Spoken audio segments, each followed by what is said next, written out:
gedgedoonka maankiiyo qalbiga gucasho soo boodka xaajada garlayliga jartiyo gunusaluugayga gibladiyo mashxaradayda iyo farax lagoohayga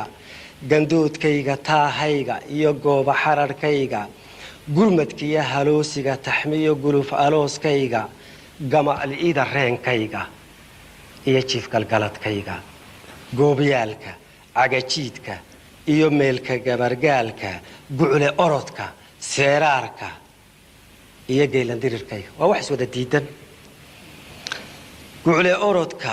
seeraarka iyo geelandirirkayga haddaan geestan eegana cabsida gaarkay igu raaran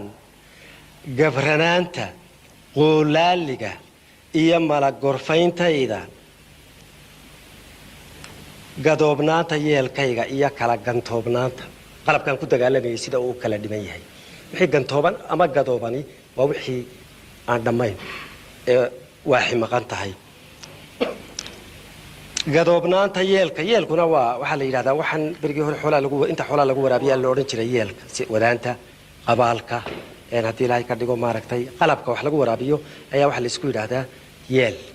marka halkan sidaasuu ku leeyahay gadoobnaanta yeelkayga qalabkaygii dagaalka oo kala dhiman gadoobnaanta yeelkayga iyo kala gantoobnaanta kala dhinaanta qalabka aan ku dagaalamayo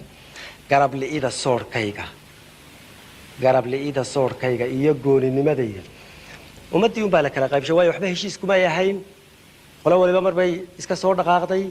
dabadeedna iyadii unbaa qaarna xagga ka jeesteen qaarna xagga ka soo jeesteen waa intii xagga ka soo wada jeesan lahayd ee markaa maaragtay mar qura gacanta wada saari lahayd iyadii unbaa maaragtay marka sidaasuu u leeyahay garabli'ida soorhkayga iyo gooninimada